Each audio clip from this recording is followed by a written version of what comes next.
Maximum ഉള്ള outstanding expense ഒക്കെ നമ്മൾ ക്ലിയർ ചെയ്തിട്ടുണ്ട്. പിന്നെ മാർക്കറ്റിംഗ് ടീമിനോട് ടാർഗറ്റ് കൂട്ടി കൊടുക്കുമെന്ന് പറഞ്ഞിട്ടുണ്ട്. അത് അടുത്ത ആഴ്ച ഇംപ്ലിമെന്റ് ചെയ്യും. അത് മാത്രമല്ല അമ്മ, നമ്മൾ ഈ പറഞ്ഞ കാര്യങ്ങളൊന്നും പെട്ടെന്ന് വർക്കൗട്ട് ചെയ്യാൻ പറ്റുന്ന കാര്യങ്ങളല്ല. അതാ ഞാൻ പറഞ്ഞത്, ഇതിനുള്ളൊരു പ്രശ്നം എന്താ അറിയോ, നല്ലതുപോലെ ഇൻവെസ്റ്റ്മെന്റ് കൂടും, പക്ഷേ വരുമാനം കുറയും. അതത്ര എളുപ്പമുള്ളൊരു പണിയൊന്നും അല്ല ഇത്, മനസ്സിലായോ? ഞാൻ പറഞ്ഞില്ല എന്ന് വേണ്ട. അതാ പറയുന്നത്, നോക്കിയും കണ്ടും ഒക്കെ വേണം ഇതിനൊക്കെ എടുത്ത് ചാടാൻ. അല്ലെങ്കിൽ എന്താ സംഭവം എന്നറിയോ, ഈ ചന്ദ്രഹാസം എല്ലാവരുടെയും ഒരു മന്ദഹാസമായിട്ടൊക്കെ മാറും. പ്രശോഭേട്ട, എന്റെ ഡ്രൈ ക്ലീൻ ചെയ്യാൻ കൊടുത്ത ഡ്രസ്സ് വാങ്ങിച്ചായിരുന്നോ? ഞാൻ വിളിച്ചു പറഞ്ഞായിരുന്നു.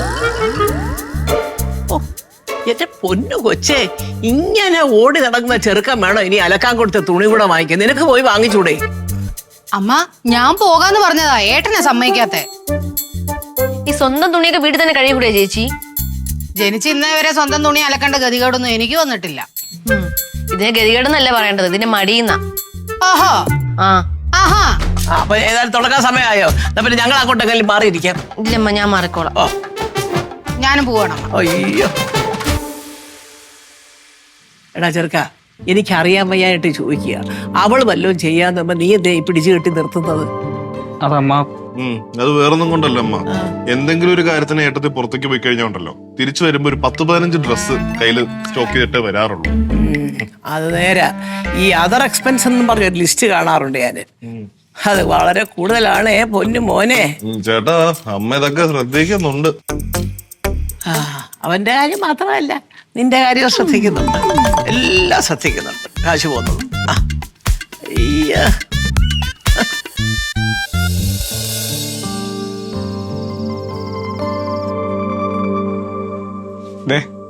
എന്തോ സീരിയസ് ആയിട്ടുള്ള കാര്യം പറയാനാണ് പ്രതീഷിന്റെ റൂമിൽ പോകാൻ പറഞ്ഞത്.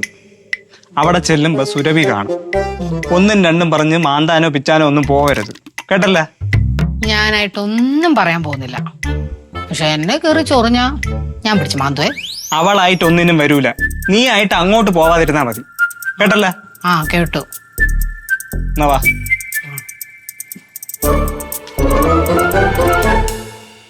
സുരഭി, ഏട്ടനെയും ഏട്ടത്തിനെയും 1-2 കാര്യങ്ങൾ ഡിസ്കസ് ചെയ്യാൻ വേണ്ടി ഇങ്ങോട്ട് വിളിച്ചിട്ടുണ്ട്. നീ ചുമ്മാ വരെ ചൊറിയാൻ നിൽക്കരുത്. എന്നെ ചൊറിയാൻ വേണ്ടി വന്നു കഴിഞ്ഞാൽ ഞാൻ കയറി മാന്തും. പിന്നെ ഏട്ടത്തിൽ നിന്നെ ചൊറിയാൻ വരില്ല, പോരെ? ഉറപ്പല്ലേ? എന്നാ പിന്നെ കുഴപ്പമില്ല.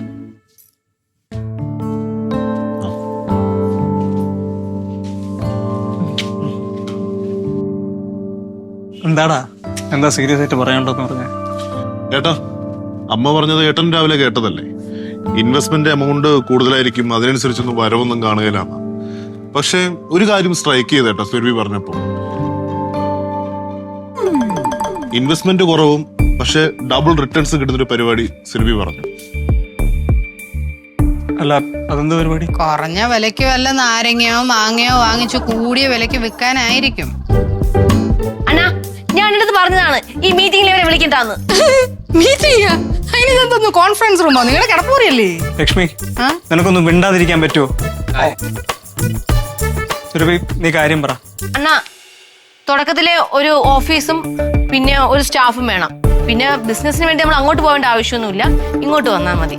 അതിന് വേണ്ടിട്ട് ഒരു ബോർഡ് തൂക്കിയിടണം. ഇപ്പോഴും ബിസിനസ് എന്താണെന്ന് പറഞ്ഞിട്ടില്ലല്ലോ. ഏട്ടാ, വല്ല മുട്ടക്കച്ചവടമായിരിക്കും. ഒരു മുറിയും തുറന്നിട്ട് ബോർഡും തൂക്കിയിട്ടിരുന്ന ആൾക്കാർ വരണമെന്നുണ്ടെങ്കിൽ വേറെന്ത് ബിസിനസ്? ഇതിലായിരുന്നു ഇത്രയും വലിയ മീറ്റിംഗ്. ലക്ഷ്മി, ഞാൻ നിന്റെ അടുത്ത് പറഞ്ഞു മിണ്ടാതിരിക്കാൻ. നിനക്ക് മിണ്ടാതിരിക്കാൻ പറ്റില്ലെങ്കിൽ പോ. ഓക്കേ. സ്വർണം പണയത്തിന്മേൽ പണം കൊടുക്കപ്പെടും.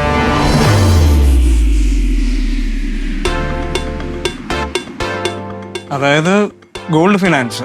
കറക്റ്റ്. ഈ ബിസിനസ് ആണ് നമ്മൾ ചെയ്യുന്നതെങ്കിലുണ്ടല്ലോ, ഒരു പരിധിക്കുള്ളിൽ നമ്മൾ സേഫ് ആണ്. അതായത് നമ്മളുടെ കസ്റ്റമേഴ്സിൽ നിന്ന് നമ്മൾ ഗോൾഡ് മേടിക്കുന്നു, എന്നിട്ട് അന്നേരത്തെ മാർക്കറ്റ് റേറ്റിന് അനുസരിച്ചിട്ടുള്ള പൈസ നമ്മൾ അവർക്ക് കൊടുക്കുന്നു. അവര് കറക്റ്റായിട്ട് നമുക്ക് പൈസ തിരിച്ചു വരുവാണെങ്കിൽ നമുക്ക് ഗോൾഡ് കൊടുക്കാം. അഥവാ തന്നില്ലെങ്കിലോ നമ്മൾ ആ ഗോൾഡ് ലേലത്തിന് വിൽക്കുന്നു, ആ പൈസയും നമ്മൾ എടുക്കുന്നു. സേഫ് അല്ലേ? അത് കൊള്ളാം. സുരഭിയുടെ ഈ ഐഡിയക്ക് ഒരു കൈ. താങ്ക്സ് അണ്ണാ. എന്താ ഐഡിയ? ഇത് സത്യം പറഞ്ഞാൽ എന്റെ മനസ്സിൽ വന്നതാ, പിന്നെ ഞാൻ പുറത്ത് പറഞ്ഞില്ല എന്നുള്ളതേ ഉള്ളൂ. അതിനിപ്പോ ഇത്ര വലിയ പത്മശ്രീ പട്ടമൊന്നും എടുത്ത് കയ്യിൽ കൊടുക്കേണ്ട കാര്യമൊന്നുമില്ല. നിങ്ങളെ മനസ്സിലൊന്നും പുറത്ത് പറയാതിരിക്കാനാണ് നല്ലത്. അല്ല ചേട്ടാ, ഇതിപ്പോ നമ്മളെങ്ങനെ അമ്മയുടെ അടുത്ത് പ്രസന്റ് ചെയ്യും? അമ്മ രാവിലെ എണീറ്റിട്ടേ നല്ല മൂടിയിരിക്കുന്ന സമയം തന്നെ നമുക്കിതങ്ങ് പ്രസന്റ് ചെയ്യാം. അങ്ങനെ ഒരു കാര്യം ചെയ്യും. രാവിലെ മുത്തോണൻ അമ്മയ്ക്ക് ചായ കൊടുക്കുന്നതിന് മുമ്പ് അമ്മയെ നമ്മൾ നല്ല മൂഡിലാക്കിയിട്ട് ഈ കാര്യങ്ങൾ നമ്മൾ പ്രസന്റ് ചെയ്യും. എന്നാ പിന്നെ ഞാൻ തന്നെ ചായ ഇട്ടുകൊണ്ട് കൊടുക്കാം.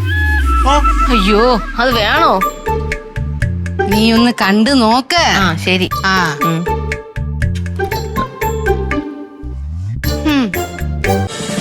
ഫ്ലവേഴ്സ് ഒരുക്കുന്ന കാഴ്ച വസന്തം യൂട്യൂബിൽ പ്രേക്ഷകർക്ക് ലൈവായി കാണാം.